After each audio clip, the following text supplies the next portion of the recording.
Hello friends, so in this video we are going to learn vehicle along horizontal circular track. Okay, this topic is basically very easy for you guys.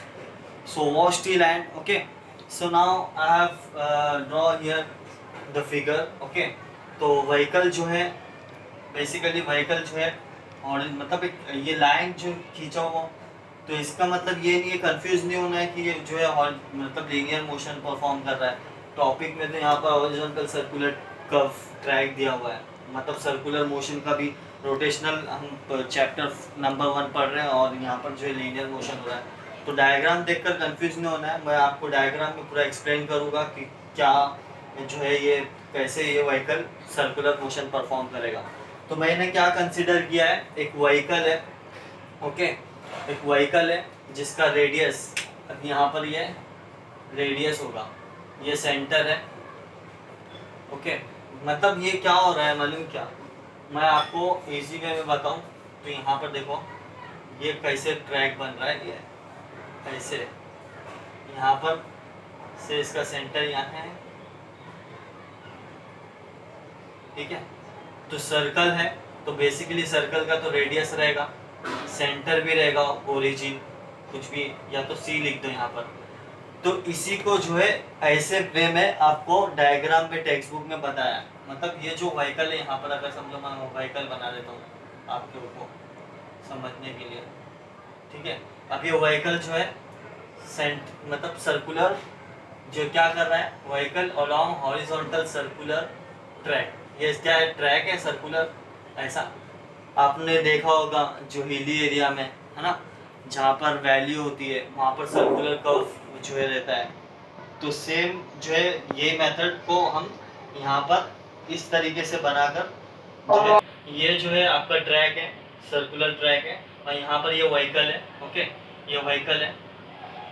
अब ये vehicle जो है circular horizontal circular track पे क्या कर रहा है, circular motion perform कर रहा है। ओके, तो सर्कुलर मोशन परफॉर्म कर रहा है, जो इसका सेंटर से यहाँ तक का इसका रेडियस रहेगा, वो चीज़ जो है मैंने यहाँ पर ड्रॉ किया है।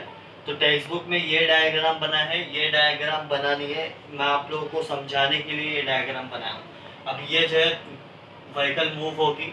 ओके, व्हीकल मूव होगी। अब ये व्हीकल जब सर्कुलर मोशन सर्कुलर ट्रैक पर मूव होगी तो इसमें various types of force act होंगे, जो कि वो गाड़ी को एक्सीडेंट होने से बचाएंगे, स्किड होने से बचाएंगे, है ना। तो वो जो है हम पढ़ने वाले हैं। तो क्या आप अगर एग्जाम में आएगा तो आप कैसे पॉइंट वाइज लिख सकते हो, पॉइंट वाइज क्या क्या लिखना है, consider a vehicle, okay, performing circular motion on a horizontal, okay, on a horizontal circular track है, ये सर्कुलर ट्रैक है, इसमें ऐसा बताने के लिए बता रहा हूँ, ये ऐसा मूव होगा, समझे। ये जो है यहाँ से ऐसा मूव होते रहेगा, ठीक है। इसमें कुछ थोड़ा सा एलिवेशन भी रहेगा ताकि स्कीड ना हो गाड़ी।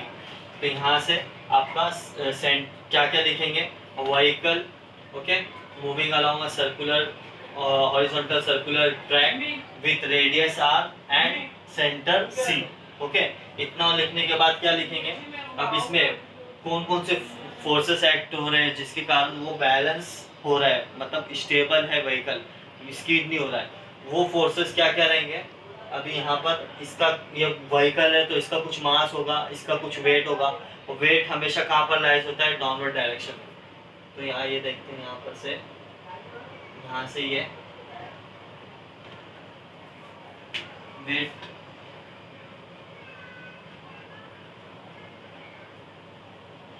वेट होगा कहाँ पर, डाउनवर्ड डायरेक्शन। हाँ, अब मैं जो है खड़ा हूँ, मेरा वेट है, मेरा भी मास होगा कुछ ना कुछ, मेरा वेट कहाँ पर जाएगा, due to gravity downward direction. तो ड्यू टू ग्रेविटी इसका भी व्हीकल का वेट कहाँ जाएगा, डाउनवर्ड डायरेक्शन। अब मेरे वेट को बैलेंस करने के लिए एक फोर्स एक्ट होता है, वो होता है अपोजिट टू द वेट, मेरे ऊपर, वो अपवर्ड डायरेक्शन में रहता है, वो नॉर्मल रिएक्शन रहता है।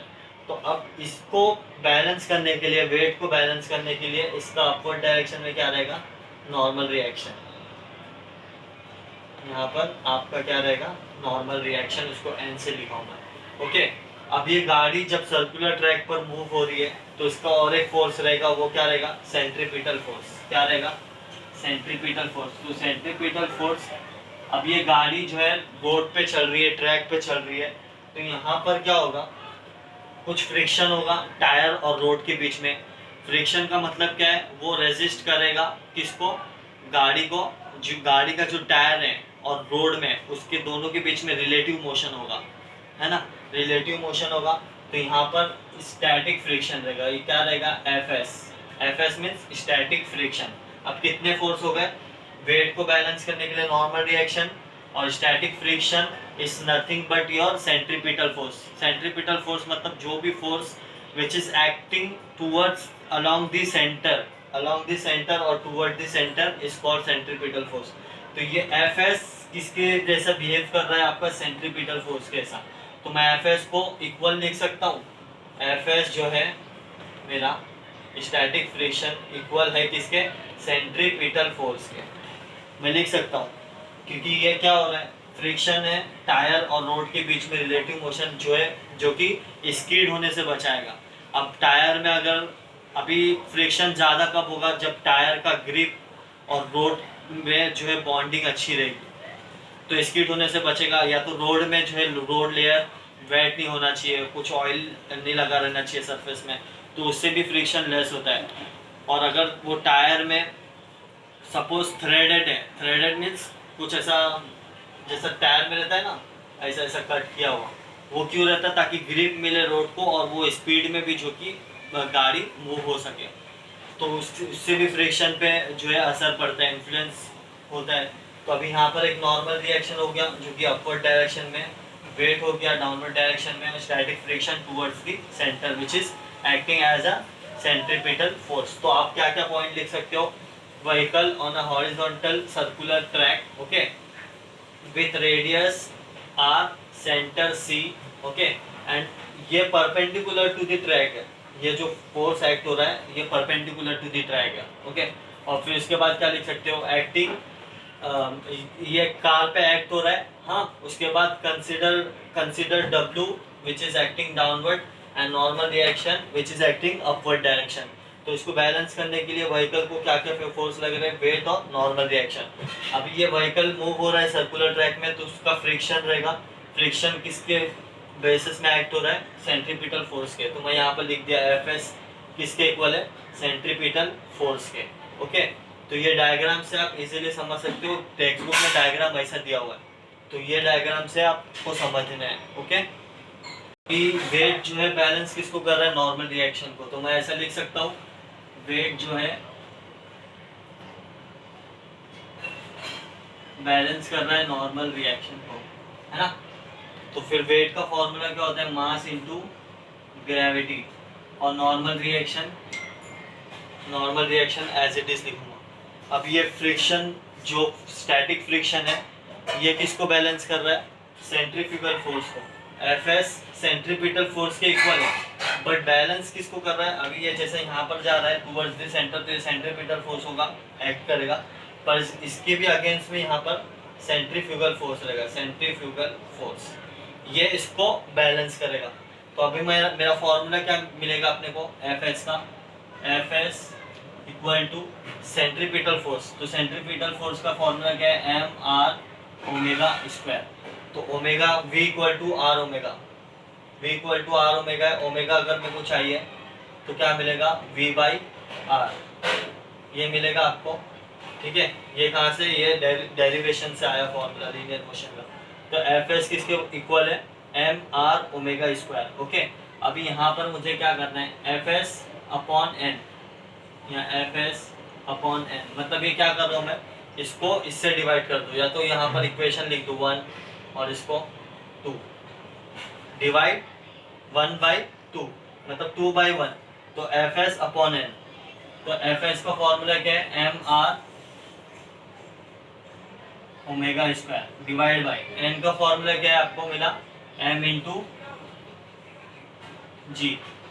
तो m और m कैंसिल हुआ, क्या मिला आपको, r omega square divided by g।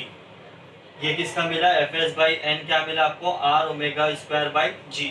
अब मुझे चाहिए क्या, इसमें स्पीड चाहिए कि कितना मैक्सिमम स्पीड होगा जो इस व्हीकल को स्किड होने से बचाएगा या एक्सीडेंट होने से बचाएगा। तो उसके लिए हमको वापस से फॉर्मूला डिराइव करना होगा। फ्रेंड्स यहाँ पर हमको क्या मिला, R into omega square upon G. Omega किसके इक्वल है, वी अपॉन आर के। तो मैं ओमेगा की जगह पे क्या लिखूंगा, ये वाला फॉर्मूला क्या क्या है, वी बाई आर। तो आर अब ओमेगा की जगह में क्या लिखूंगा, वी अपॉन आर का स्क्वायर। तो वी अपॉन आर का स्क्वायर। ओके, यहाँ पर हो गया। और ये जी का ऑलरेडी जी है ना। अब ये आर स्क्वायर है, तो ये स्क्वायर और आर कैंसिल हुआ, तो क्या मिला अपने को, वी अपॉन जी आर। ये किसका है formula, F S upon M. ये static friction by normal reaction किसके इक्वल होगा, ये समझे ना। आर यहाँ से एक कैंसिल हुआ, यहाँ से स्क्वायर में था तो एक आर बचा आपका, तो वी का स्क्वायर होगा। ओके, क्योंकि वी तो कैंसिल नहीं हुआ, वी आपका स्क्वायर है जी, और एक आर कैंसिल हो गया, एक आर बचा, ये स्क्वायर का आर है। तो F S upon N equal to V square upon G R मिला। अब जो है नॉर्मल रिएक्शन का एक फॉर्मूला होता है, फ्रिक्शन का एक फॉर्मूला होता है, स्टैटिक फ्रिक्शन इक्वल होता है किसके, mu into N. Well mu क्या है आपका, कोएफिशिएंट ऑफ फ्रिक्शन, इसकी वैल्यू कांस्टेंट रहती है, मतलब डिपेंड करता है ट्रैक पे। अगर वो ट्रैक अगर 0.13 0.15 ऐसा लेते हैं, ठीक है, ये म्यू एस कॉन्स्टेंट होता है। तो अगर मेरे को म्यू एस चाहिए, तो म्यू एस का फॉर्मूला क्या होगा, एफ एस अपॉन एन, ये होगा। तो एफ एस अपॉन एन की जगह पे हम क्या लिख सकते हैं, म्यू एस। तो म्यू एस क्या मिलेगा आपको, mu S equal to V square upon G R. Okay, अब मुझे स्पीड चाहिए कि कितनी स्पीड में मुझे जो है एक्सीडेंट होने से बचाना है, कितना मैक्सिमम स्पीड रखना है। अगर उससे ज़्यादा स्पीड रखोगे तो आपकी गाड़ी स्किड हो सकती है, या तो आपकी गाड़ी, वो कम से कम स्पीड चाहिए जहाँ पर आपकी गाड़ी सेफली ट्रैक पे मूव हो सके, हॉरिजॉन्टल सर्कुलर ट्रैक पे। तो हम स्पीड निकालने के लिए क्या करूँगा मैं, यहाँ पर वी स्क्वायर है, ये जी आर इसके साथ क्रॉस मल्टीप्लाई कर दो, तो mu S into G into R. Okay, अभी मैं squaring on both the side, तो क्या मिलेगा, V under root of mu S into G into R. तो ये हो गया आपका स्पीड के लिए फॉर्मूला। ठीक है, अभी मुझे कितनी स्पीड चाहिए होगी कि गाड़ी मेरी एक्सीडेंट ना कर सके, वो होगा v equal to under root of mu S into G into R. अब म्यू एस कॉन्स्टेंट होता है, जी ग्रेविटी 9.81, ओके, और आर भी आपका कांस्टेंट रहेगा। क्यों कांस्टेंट है, क्योंकि सर्कुलर ट्रैक है, उसका रेडियस तो फिक्स ही होगा। सेंटर से ट्रैक का रेडियस तो फिक्स होगा, सेंटर से रेडियस ट्रैक का फिक्स होगा। तो ये तीनों वैल्यू जब आप स्क्वायर रूट में रखोगे तो आपको स्पीड मिल जाएगी। वही स्पीड मेंटेन रख के आपको सर्कुलर ट्रैक पे गाड़ी को चलाना है। उससे अगर ज़्यादा करोगे तो गाड़ी आपकी स्किड हो सकती है और एक्सीडेंट हो सकता है। तो एक्सीडेंट से बचाने के लिए v equal to under root of mu S into G into R. Mu S भी कॉन्स्टेंट है, जी की वैल्यू 9.81 है। ओके, तो यहाँ पर लिख सकते हो म्यू एस इक्वल टू 0.13 और 0.15, ट्रैक पे डिपेंड करता है, और जी की वैल्यू आपकी क्या है, 9.81। ये सब कांस्टेंट है। ठीक है, thank you for watching this video.